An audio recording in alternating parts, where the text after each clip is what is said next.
Terrific. Um, Thank you all so much for joining. We are so excited today to have a special guest speaker, John Davis, who's going to be speaking to us about community land trusts. But before we get to that, let's get our meeting officially started. And we welcome all of our guests to listen in as we do that. So I see from the committee, myself, Nicole Eady, and Jalen Seed, and we will have a couple more committee members joining us in just a moment. I think the first item on our agenda is to accept the minutes from our last meeting, which was in February of last year. To remind everyone, we paused this committee while the affordable housing plan was in development, so that we were not sort of duplicating work and creating confusion. So we are restarting for 2025 now that the affordable housing plan is available in draft and will be working its way to a final, hopefully very shortly.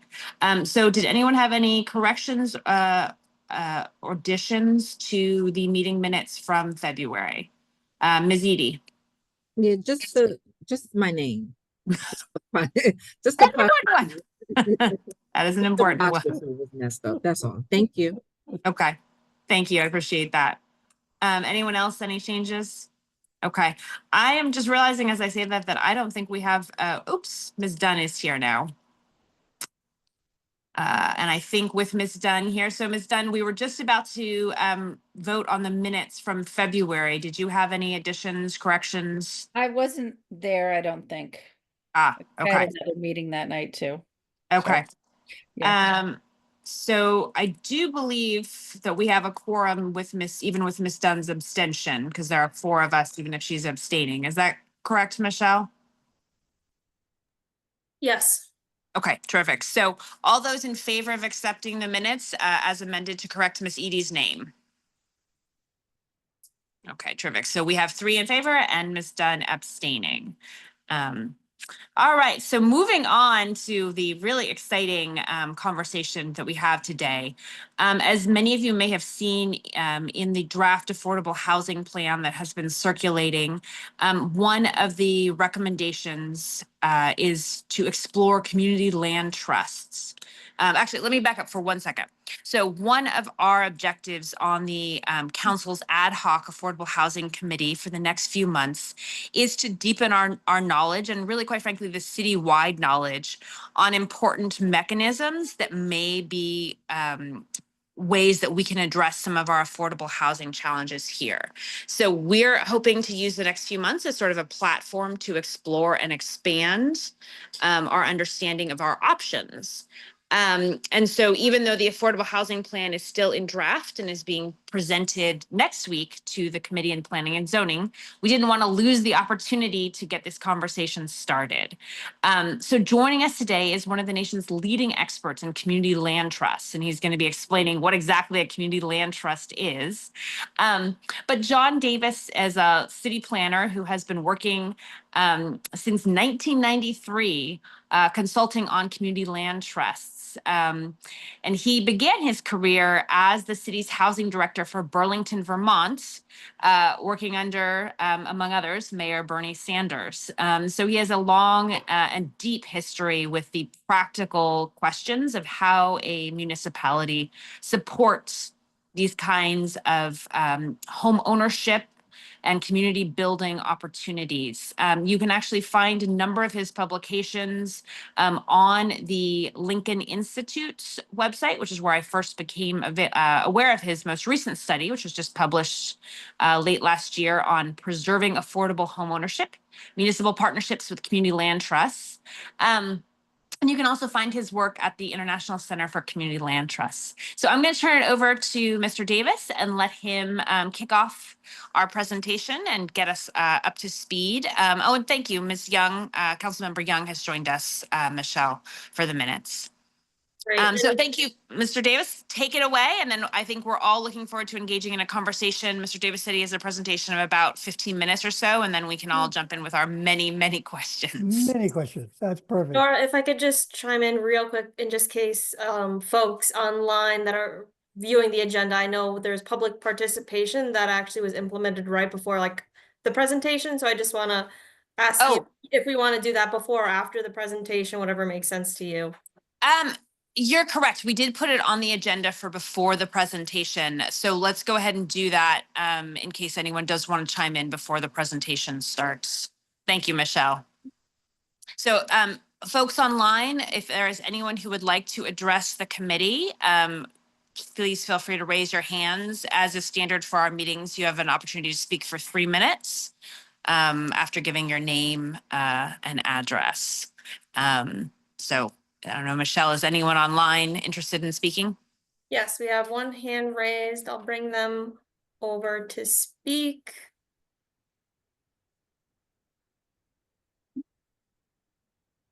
This is Miss Cece. You just have to unmute when you come over. Great. Oh, there she is. Good evening, Miss Cece. How are you? Good evening, thank you. I think I got promoted here to a panelist, so I'm not sure how that Yes. happened, but thank you. Well, for that's our putting me off if mechanism you'd for you like. being able to Um, speak. Yep. I was just looking to clarify then, are you accepting public comment following the presentation? Or there'll be no comment and we just submit via email or something? So yes, so to be clear, this is not a conversation about the plan. That will be happening next week in the full meeting of the council and the planning and zoning. So today's topic is really just on community land trusts. So if there's any comments you want to make now in that regard, otherwise, if you've got comments on the plan itself, we should probably hold that for next week. Thank you so much. No, it would have been on the CLTs following the presentation, but I will submit in writing then afterwards. Thank you. Or if you'd like to speak now on the CLTs, you're welcome to. I haven't viewed the presentation yet, so. Right. Yes, and that's always the trouble with having our comments section first. So let's go ahead and have the presentation. And then if we do have any additional time at the end, perhaps we could reopen public participation. Otherwise, we'll happily take comments. And this topic will be part of the plan, so it can also be discussed next week if folks learn things through this presentation that they then want to bring into next week's conversation. All right. Anyone else, Michelle? We have Lisa. Great. If Lisa, if you can identify yourself and provide your address, I'm not sure. Yeah, hi, Lisa Britton, 19 Lisa. Shorefront Park. Sorry, yeah, I'm on my iPhone at the moment. I haven't seen this and I probably will withhold until next week, but having seen the affordable plan, and I suspect if we're talking about, land use and land trust, and Johan can attest to this from last night, just anything that we're going to do with regard to affordable housing and stuff and land use is just kind of tying it back to the school system and generating enough revenue to pay for the city. So, since land is our only 90% of our city is paid for based upon the way we use our land, and our schools, as we know, are struggling. It's just, I would hate to see us going off in one direction with our land use and another direction with our schools, because it's getting pretty tricky, as Johan can attest to last night. So that's all. I want to listen to what John has to say, but it's all about when land's got to generate revenue to pay for things. That's all. So. Okay, thank you you. very much. Or not generate costs. Either generate revenue or don't generate any costs, and then be cost neutral. So I'm all for open space because it's usually cost neutral. So can't wait to hear from John. But thank you. Thanks, Nora. All right, thank you, Ms. Brenton. Michelle, anyone else? That is all. Okay, terrific. Thank you both. All right, Don, we will turn it over to you. And we look forward to all learning a great deal more about what community land trusts are. All right. Well, let's see if, all right, how are we doing? Can you see the screen there? Yes, absolutely. Excellent. All right. Well, when I talked with Nora, we agreed that we would leave lots of time for Q&A. So I'm going to go through an overview very quickly to give you a a sense of the key features of what a community land trust is so that we have the same vocabulary, why cities are supporting CLTs and how. And I think the way that I came to your attention was because of the recent publication of Preserving Affordable Home Ownership by the Lincoln Institute of Land Policy up in Boston. It was researched and produced by the International Center for Community Land Trust. And I'm going to draw on some of the findings from that research report. But just say that right now there are about 320 community land trusts scattered across the United States. And the little red dots on there are the ones that we interviewed or surveyed for the Lincoln report. So community land trusts are called by a lot of different names. They are structured in different ways. They do different things.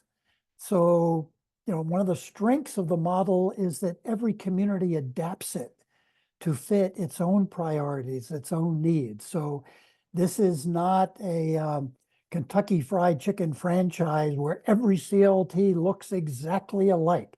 There's an enormous amount of diversity, and that's a good thing. That's a strength of the model.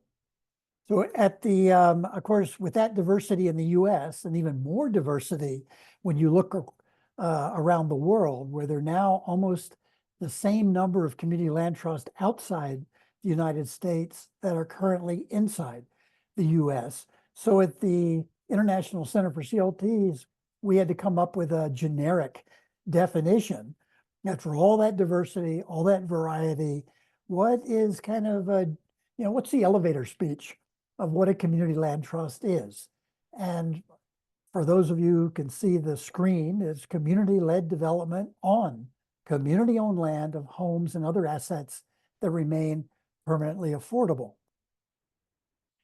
So within that generic definition, it kind of touches on each component of the classic CLT as we've adopted it, applied it in the United States. So let me kind of dig down into very briefly, very quickly, in each element of the model, starting with the L in CLT, who owns what? And this is a dual ownership model where one party owns the land and another party owns the structures, the buildings on the land. The owner of the land is a nonprofit corporation. That is the community land trust, but sells off any of the buildings, any of the structures on the land to individual families, to an LLC, cooperative, small businesses, almost any kind of ownership of any kind of a building can be on land trust land. The instrument that ties the interests together of the landowner and the building owner is the ground lease. And this is not your typical landlord-tenant agreement because it's very long-term. You can mortgage those improvements on the leased land, and the a homeowner who bequeaths a deed to the house can also bequeath the right to occupy the land underneath his or her feet. And also embedded in that ground lease are some key responsibilities and powers of the nonprofit landowner to limit, to control the resale price of the homes, to prevent deferred maintenance and absentee ownership, to step in a foreclosure situation to make sure that the building is not lost. Now, my little example there showed a single-family detached house on leased land. But as we discovered in our recent report, the portfolios of community land trust around the United States have become increasingly diverse. So yes, 90% of all the CLTs in the country are doing single-family houses, townhouses, duplexes, but many are also doing multifamily homeownership, condos and co-ops. They're getting involved in multifamily rentals and shelters for the homeless. An increasing number of CLTs are doing non-residential buildings on leased land. So, and some CLTs are doing it all. You know, I'm in Burlington, Vermont normally. I'm out here in Nevada visiting my daughter at the moment, but normally I live and work in Burlington, Vermont. And our community land trust there does all of these things. So CLTs hang on to the land because in our world, equitable development and sustainable development are two sides of the same coin. They're never separated. So the community land trust gives a place-based community a platform, an ability to say what happens to land and who it serves if you build something on that land. But just as importantly, it enables that place-based community through the vehicle, the land trust, to protect those gains in affordability, those gains in equity for a very long time. As a former community land trust executive director used to describe her own CLT, we are the developer that doesn't go away. And that's the T in CLT. Community land trusts are not legally real estate trusts, they're nonprofits. The trust refers to how they operate, what they do. And it's basically taking care of the lands and buildings entrusted into their care. And we call that stewardship. And we refer to the three faces of stewardship, because what every CLT is committed to doing is protecting affordability, protecting the quality and the condition of what's built on their land, and making sure that the people who rent or own homes on their land don't lose their homes. So security of tenure. This is the C in CLT. Most community land trusts are membership-based organizations with the membership split between those who live on the land and those who live in the larger city, the larger service area. And each one of those membership components gets to nominate and elect a third of the seats on the board, with the final third reserved for public interest representatives, which in many communities means public officials.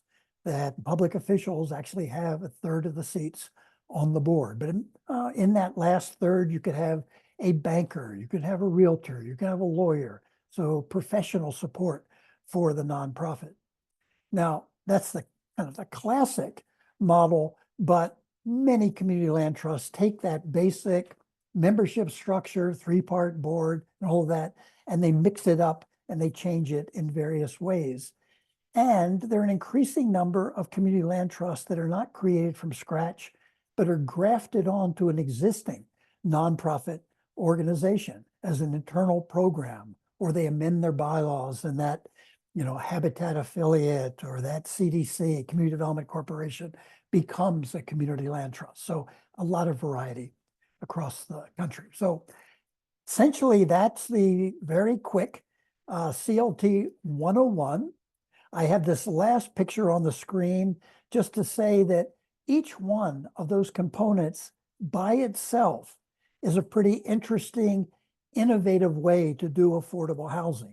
But the real power and productivity of the model, the genius of the model, happens at the intersection among those three components.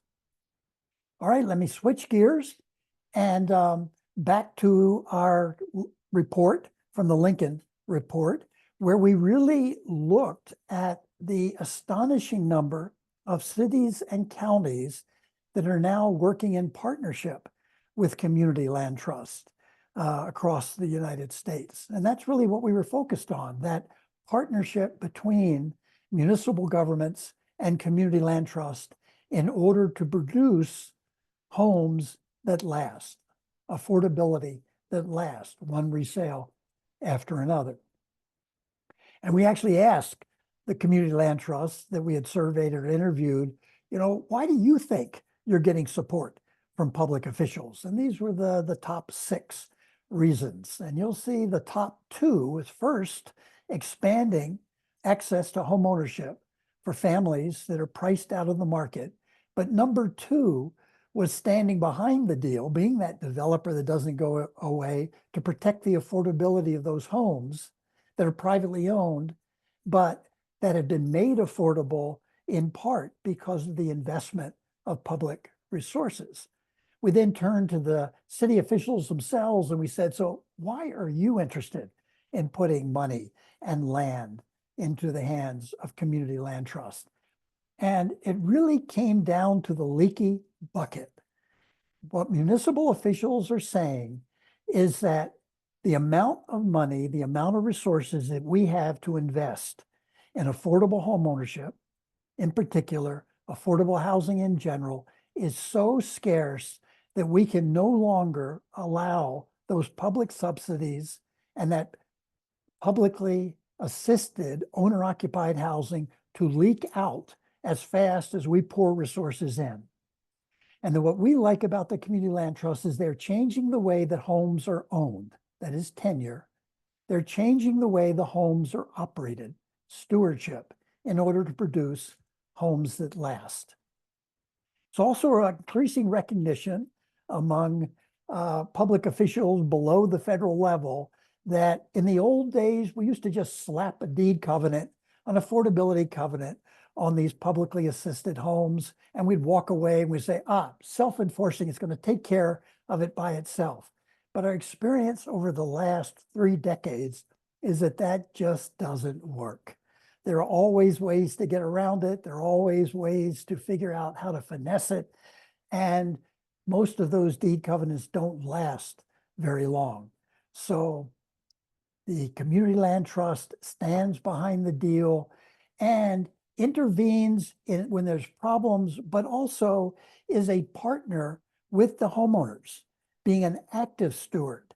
And I know this little chart that I got on my screen is probably, the words are too small to read, but it's in the report that I believe that Nora has made accessible and available to you.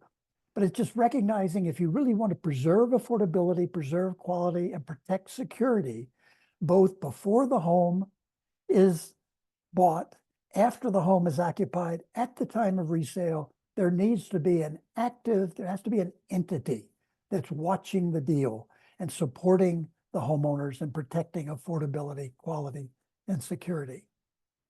So my last few slides are drawn from that report where we ask the Community Land Trust, what sort of municipal support are you receiving? And the first thing that we were told by many of them is that we've got an increasing number of community land trusts that were actually started at the initiative of city government. Now that's pretty rare. A long time ago, when I started working with community land trusts, there was only one city in the United States that had actually used its money and its technical assistance to start a community land trust, to initiate it, to plan it. That was Burlington, Vermont, when Bernie Sanders was the mayor. Today, it's, you know, you look at it and it's kind of 50-50 among the ones that we talk to, where half started without any city involvement, half started with city involvement.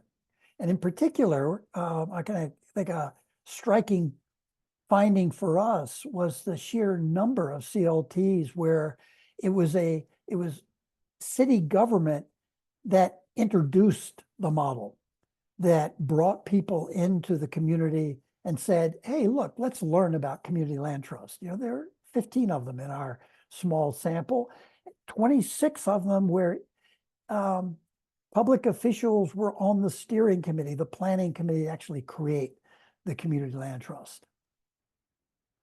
Had many community land trusts that reported having received land from the municipal governments. There are really only 18% of the ones that we talked to said, no, our city government has not given us any help in securing land.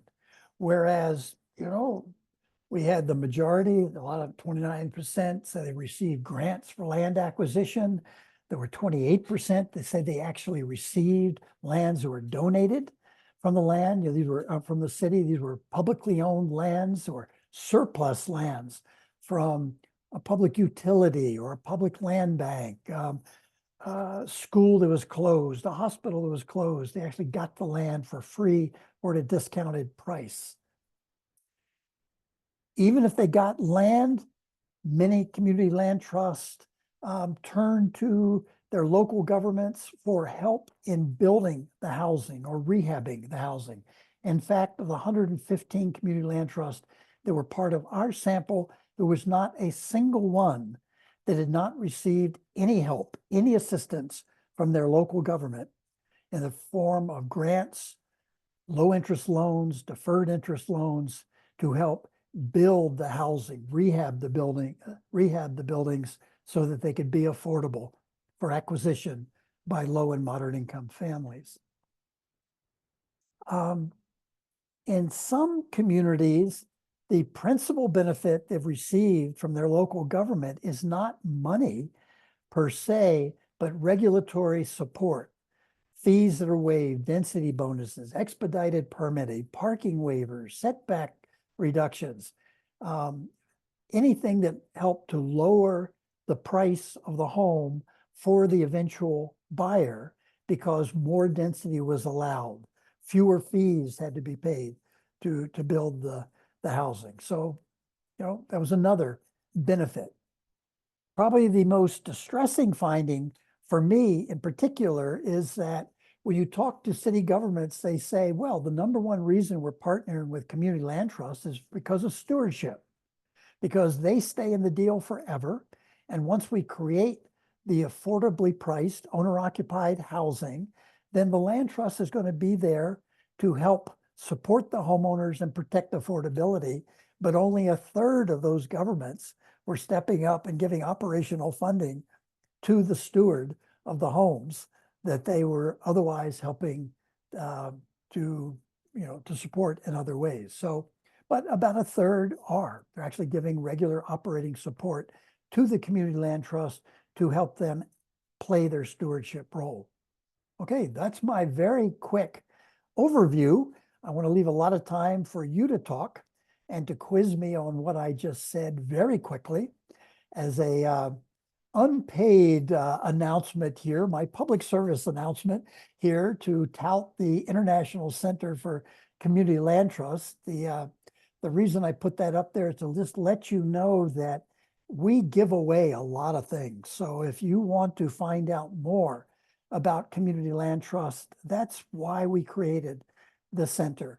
We have a free library. We publish reports, monographs, and once a year we have World CLT Day, where we invite community land trusts from around the world to tell their stories and to post their videos and to share what's going on with their homeowners. So, okay, I had promised Nora that I would be, Nora, that I'd be very fast. And I probably have gone too fast, but I want to leave a lot of time for you. So let me stop sharing my screen. There we go. Fantastic. That was Okay. actually incredibly helpful and very efficient. Yes, you're belying the academic, can't keep to the point stereotype there. So I really appreciate it. Oh, good. And I will open this up to committee members in just a second, but I did want to highlight that part of why this was a place we wanted to kick off this conversation, as I think many of the committee members will remember, we spent a lot of time over the last 2 years talking about the need for home ownership opportunities that allow for the building of equity. So we had quite a lot of back and forth on this committee about our concerns with the limits of deed restrictions and the ways in which, although they might create affordability, they really didn't provide some of the long-term benefits of home ownership that people expected in terms of building equity. So could you speak just a little bit to the sort of, as I understand it, there's sort of the equity ends up getting split between the CLT and the homeowner. But could you talk a little bit about kind of the equity piece of it for folks who, are owners and ultimately end up selling their interest in the building? Obviously, the interest in the land remains with the CLT. That's true. And this is this is one of the ways that every community land trust is tailored to fit local priorities and needs, right? So every community land trust has to decide right at the beginning exactly what that share of equity is going to be. and how you're going to calculate the resale price. And across the United States, I would say that, there probably, I won't say there are as many different resale formulas as there are community land trust, but it is tailored to your own circumstances. How does a CLT homeowner build equity when they resell? One, they get back their down payment. Two, they get back the amortized portion of their mortgage. You stay in your home for 10 years, 20 years, you've paid off a portion of your mortgage, just like any other homeowner, that equity is yours. If you make capital improvements to your home during the time that you've been in the home, you get a capital improvement credit. Not for regular repairs and maintenance, but you put an addition. You put in, super insulated windows or heating systems, heat pumps. You get a credit for that. So you get that equity back. You also get a piece of the action. You get appreciation. And that appreciation may be tied to an index. It may be tied to a split appreciation where you get 25% of the appreciated value of the house. You get 50-50 split on the appreciated value of the house, but the rest of it stays with the CLT so that they can lower the price for the next buyer. So this is not a zero equity model, it's a limited equity model. It's a wealth building model. And in fact, we've looked at this pretty closely in Burlington at our community land trust, and 2/3 of all of our homeowners who have ever resold a home, a community land trust home, have taken their equity and stepped into the market and bought a market priced home. The other third, many of them have made a decision to become renters and stay with the community land trust. So anyway, we've had, we've documented that, and there's a lot of data out there because we're curious, how well do our homeowners do? And understand too, that we don't have foreclosures in our system. If we have a homeowner who is threatened with foreclosure, we step in and help them out before the home is foreclosed. If they want to make a capital improvement to their home, we have a stewardship fund that they can borrow from. So we are the developer that doesn't go away. We're there backstopping, supporting our homeowners if they get it in good times and in bad. But when they move, they have to resell their house back to us at a formula determined price that's designed to keep that home affordable for the next low or moderate income family, while they walk away with enough wealth, at least in our situation in Burlington, that 2/3 of them have been able then to buy a market priced unrestricted home on the open market. Thank you. That is really helpful because I think that was one of the key things that I really wanted us to all understand. So I've talked a lot. I'd love to see other committee members if you've got questions for Mr. Davis. Ms. Dunn? Hi. I was wondering about actually thinking about what Ms. Brinton said too. Property taxes, if they're nonprofit, they're taken off our tax rolls, but we're still, the city then is still paying for the infrastructure and everything that surrounds these properties, right? Well, right that you are paying for the municipal services, but every community land trust homeowner in the United States is paying property taxes. So the land is not taken off the tax rolls. So the land is owned by a nonprofit, but you have signed a 99-year ground lease with a private homeowner. So the homeowner is paying the land trust a lease fee to use the land trust land. Part of that lease fee is used by the land trust to pay the local municipal government for the property taxes on that land. The house is owned by the homeowner. They are paying the property taxes on the value of the house. Now, there's a caveat both on the land and the house. And that is that the market value of that land and the market value of the house has been restricted. It's not a, well, it's, it is the true market value of those encumbered properties are reflected in the property taxes. I don't know if I just took a leap So there, during an but assessment basically process- we have tied up the land for 99 years, a 99-year ground lease to the homeowner. The homeowner is paying the land trust a lease fee for 99 years, and the land trust is turning it to keep it, and the land trust is going to keep that permanently affordable for 99 years. So the valuation of that land is going to be, part of the valuation is going to reflect the encumbrance on the land. The fact that that homeowner couldn't just turn around and sell it to a shopping center, and neither can the land trust. There's an encumbrance on the improvements because the homeowner cannot resell the home for whatever the market will bear. They're going to have to resell it back to the land trust for a below market price. So this is a long-winded answer, but the simple answer is that one, neither the land nor the building is taken off the tax rolls, but two, the value of both have to reflect the long-term contractual encumbrances on both. So I guess my question is, so they're assessed at a different rate typically? Is that, They're assessed as if they are encumbered. okay? The more sticks in the bundle of rights that you give away and that are no longer part of the property, that is reflected in the property taxes that a municipality charges.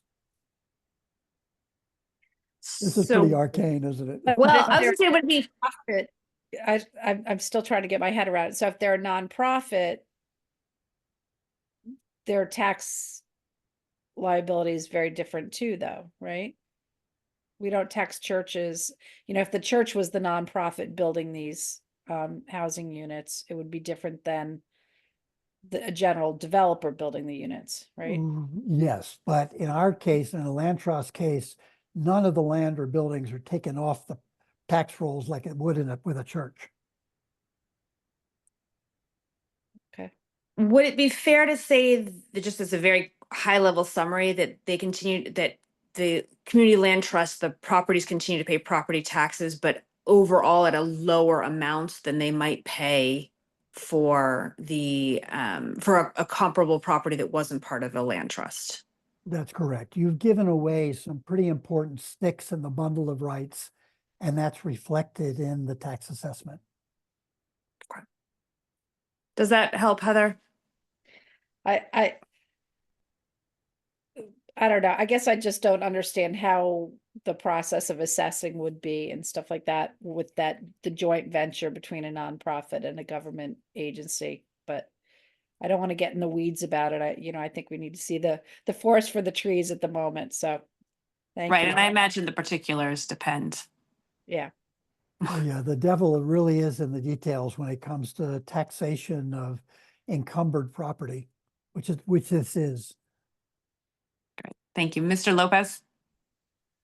Thank you, Chair. Thank you so much, Sean. Quick question. Typically, how have successful governments been able to balance a stable but lower revenue in your report? Obviously, I'm sure there's data in your report, but I got a high level. What have you observed? I'm not sure I understand the question. Please, are we talking So- still about taxation? Yes. Just kind of playing off to that point. Yeah. So I'm assuming the revenue generated by the CLTs is probably lower than what the market, the regular market would actually produce. So how have some of the governments balanced? I'm sure the revenue is stable, it's lower, but how have they balanced, or like how have they successfully dealt with that?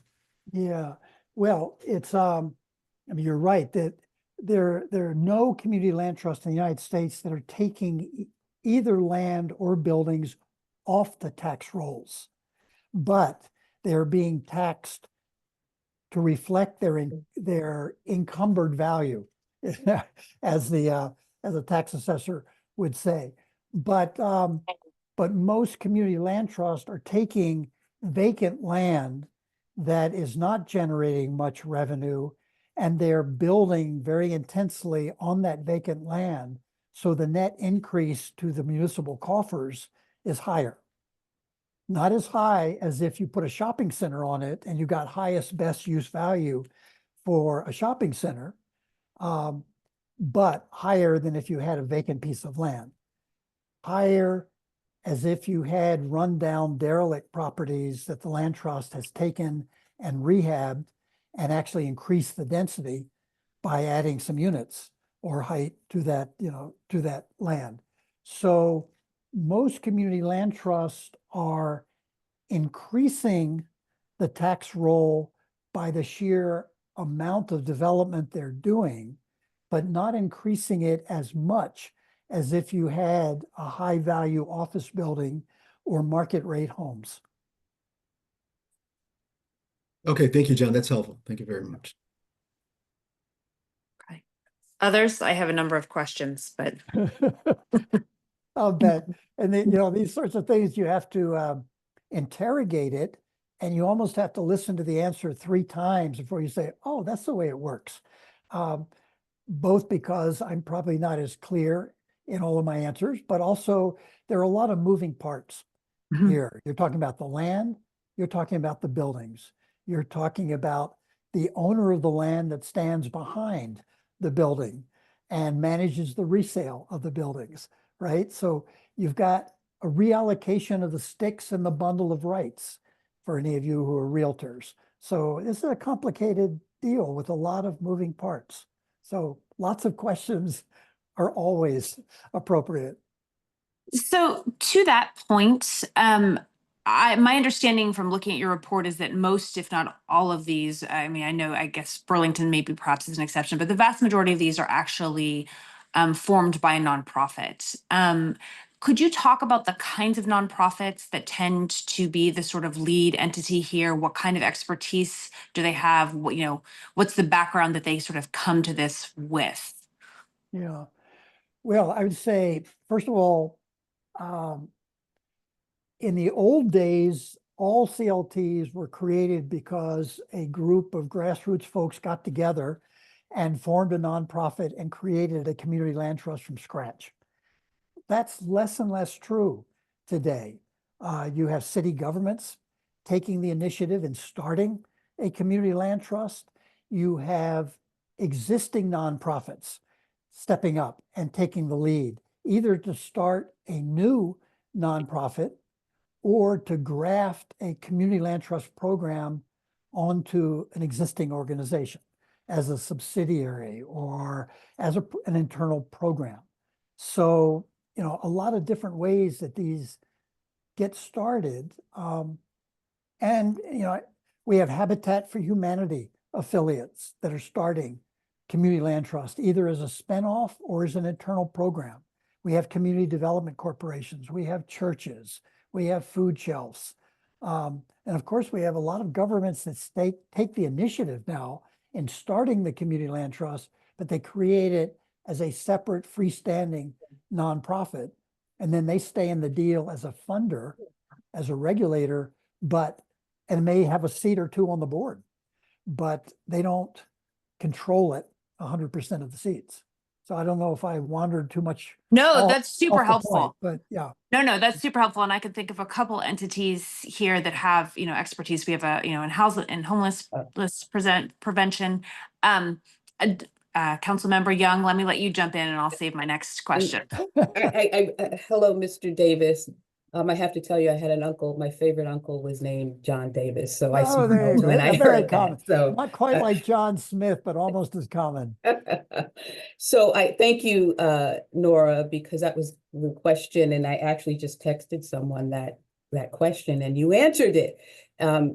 Norwalk has mutual housing and has had other organizations that did that sort of thing. And they came together just like you said, folk at the grassroots level.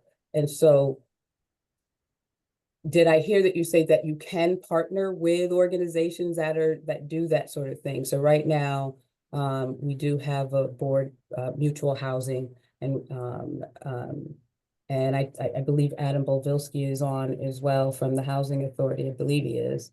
But that was a question that I had. And one of the other things, I actually reside in one of the properties in the city that was built by one of these organizations.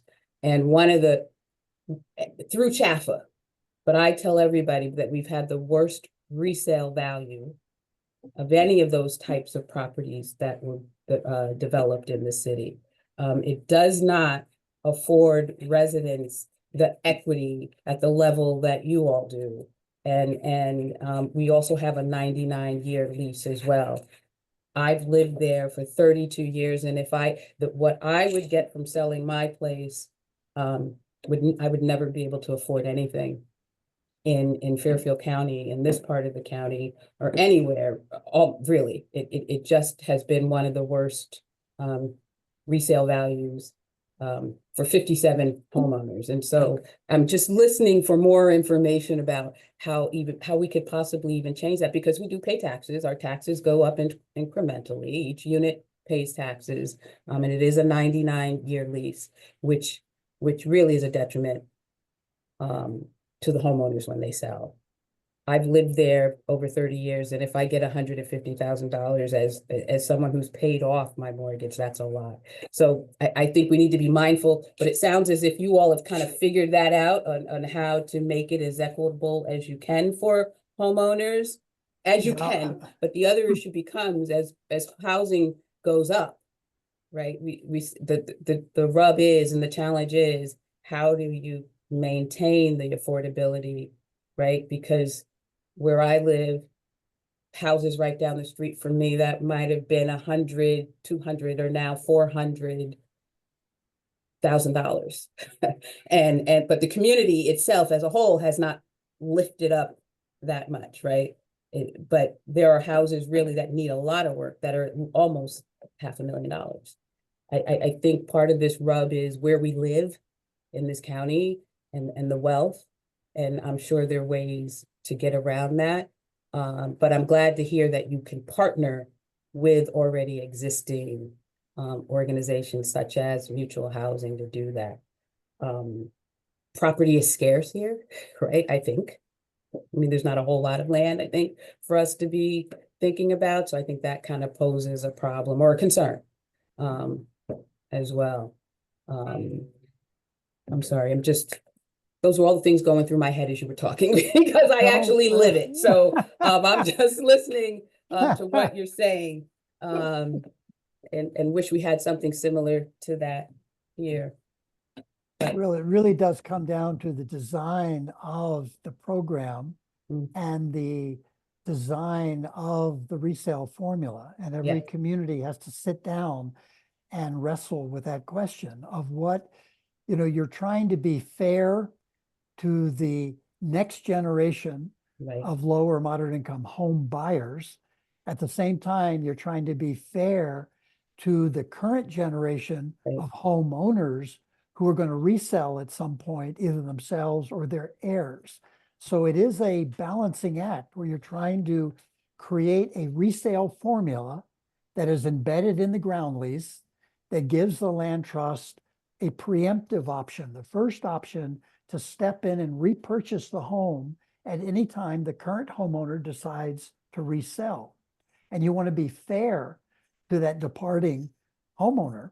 You want to give them enough equity to have made it worth their while to have kept the home in good repair, have lived there all those years, and to benefit from some appreciation. But you're balancing that against an affordable price for the next low moderate income family who wants to buy into that same deal. So it is a balancing act. And I would say that any community land trust that I've worked with over the years probably has spent more time at the front end thinking through their resale formula than any other thing. I mean, that is, it really is where the rubber meets the road in this model of trying to balance fairness to the current homeowners against fairness to the future home buyers. That's the balancing act that you're trying to strike. At the same time, you're trying to make sure that the structural improvement itself, which is a wasting asset, remains in good repair. And that's one of the reasons you want a strong stewardship entity standing behind the deal, not just in a punitive fashion of stepping in and saying, oh, there's deferred maintenance, you better fix up your home, Right. but also in a supportive training, capital partnership where, look, if I need to borrow low interest money to put a new roof on my house, the land trust is there. So that's the Yeah. kind of relationship you want to strike. Absolutely. Thank you. I have one more question, Nora. So what is the AMI target for? That's going to be up to the community.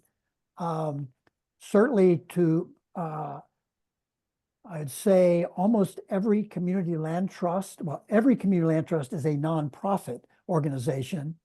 Almost every community land trust is a 501c3 tax exempt corporation. And if you want to, one, get your tax exemption, two, keep your tax exemption, and three, qualify for a lot of public money that is only going to be available if there's an income limit on the eligibility of the people buying a home or renting a home from the land trust, then you're almost certainly going to have to be below 120% of AMI. For some programs, you're going to have to be under 100% of AMI. For other public programs, you have to be under 80% of area median income to qualify to get the money. So you're going to have to look at who are the people your organization is trying to serve and what pots of money are you trying to access in order to write down the price so that it's within the reach of the people you're trying to serve. So it's a bit of a balancing act. Absolutely. But you get to choose. There's not the community land trust police that are going to look over your shoulder and say, you set your eligibility too high or too low. You're serving the wrong people. Nobody's going to do that. It really is up to you to decide if you go this route, either creating a new organization or grafting a community land trust program onto an existing nonprofit. You're going to have to make some of these choices of who is the target population, who are you trying to serve, who are you trying to benefit here. But that's up to you. Thank you. We're reaching towards 7. I wonder if maybe a last question, so Norwalk is, as I think has already been pointed out, we don't have a lot of vacant land. We're, I think, much more in a situation of trying to figure out how to grapple with maintaining affordability on existing properties. So could you point us to a city or a model or a CLT that we might take a look at, or, more than one, that has been focused on a more similar situation to ours, where, for instance, you're trying to maintain affordability in the midst of gentrification, and you're trying to help longtime residents stay in place as the area around is sort of increasing in value rapidly. Are there models we can look at for people who have done that successfully?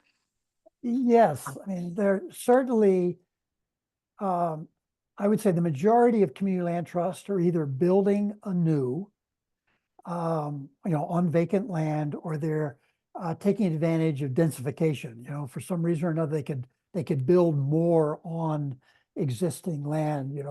Go higher, go wider, more density on existing residential property. There are a number of, there are almost as many community land trusts that are also buying existing buildings and rehabbing them or densifying, adding rooms, adding units to the property. So yeah, I can certainly send you a list. If I have your email, I could just send you a list. And community land trusts around the country are very generous in sharing their ideas and their mistakes. Here are all the mistakes we made. All right. And and so you know, there's really very few proprietary pieces of information in the world of CLTs, and people are very generous in saying this is what we've done. And yes, and there are a lot of community land trusts, by the way, that rely entirely on private developers. They use inclusionary zoning, they use density bonuses, quid pro quo arrangements with private developers where the public is basically requiring a certain percentage of units that are going to be sold at an affordable price.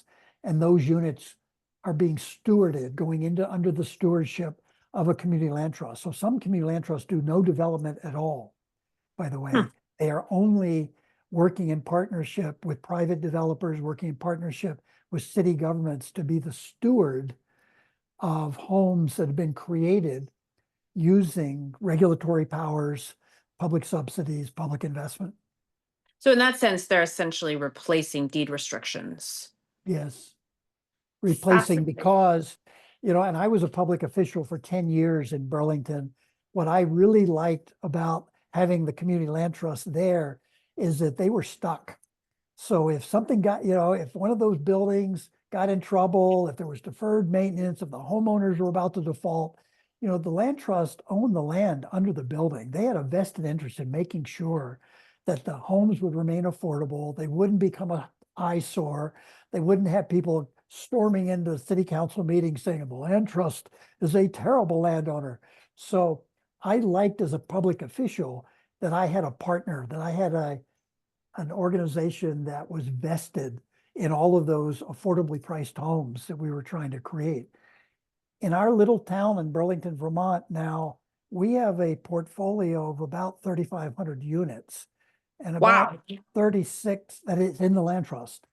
And now probably about 300, well, let's see, about 600 of those are owner occupied homes and condominiums. About 150 of them are limited equity housing co-ops. The rest are rentals.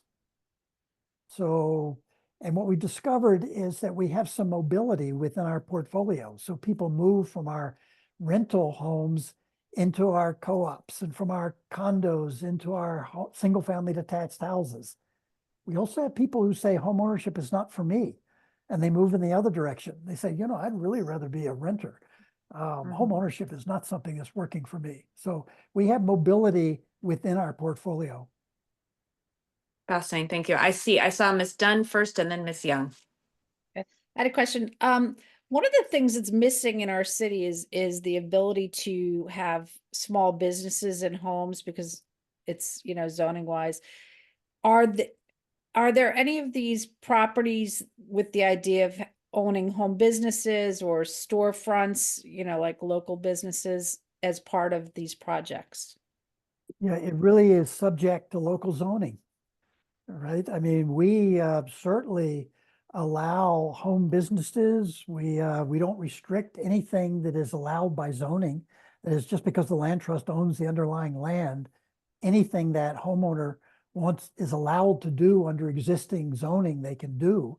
We are doing a lot of storefronts, you know, at least in Burlington, you know, retail on the ground floor and, you know, condos or co-ops or co-op units or rentals above. We have a lot of neighborhood businesses on land trust land now scattered throughout the city. In some cities, you know, we have a few community land trusts in the United States that are not doing housing. They're basically were set up to do neighborhood retail.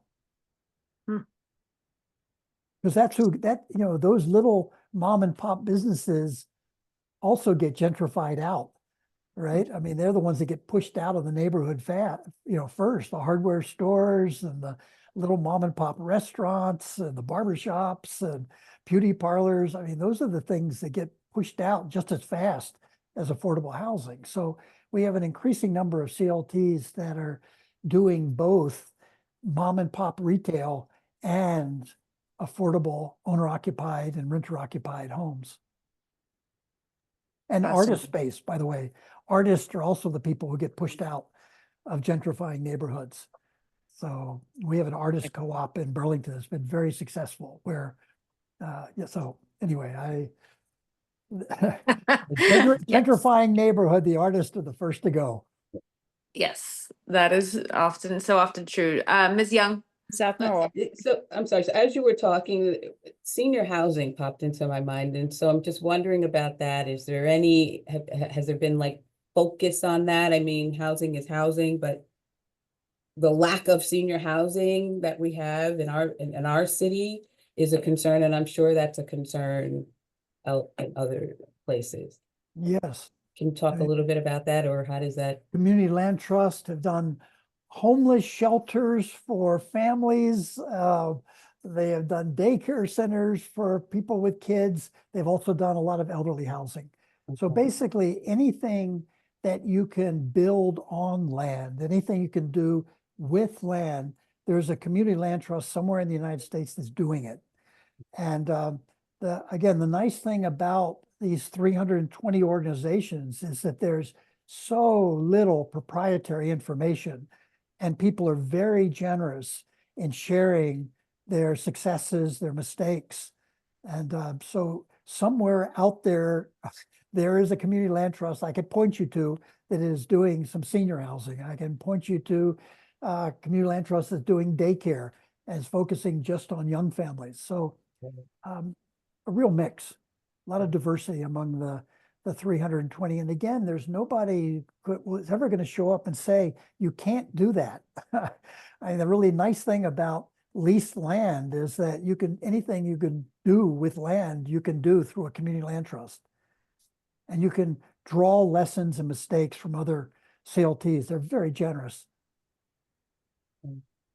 Well, and you've been very generous. I really appreciate your time. I think this has been a really interesting conversation to kind of kick off our investigation of how we might want to consider CLTs for Norwalk and other sort of modes we're going to be kind of talking about over the next few months. So I really appreciate it. I am going to follow up with you on perhaps getting a couple models that that we might look at for some of these particular populations that we're really, concerned about.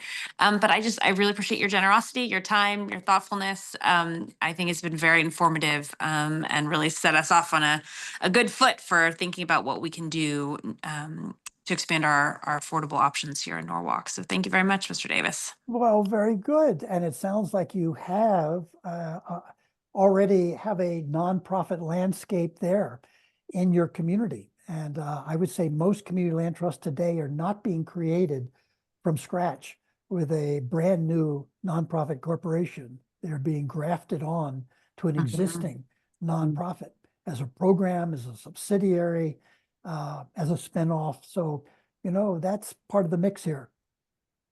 And I think that's a very helpful piece of advice. I think, a couple, Ms. Young mentioned one, some others come to mind, but I think that's part of what we really want to explore here is kind of who might be interested and what resources they might need. And as you said, what the role of the city is in partnering on that. We can't do it alone, aren't planning on doing it alone.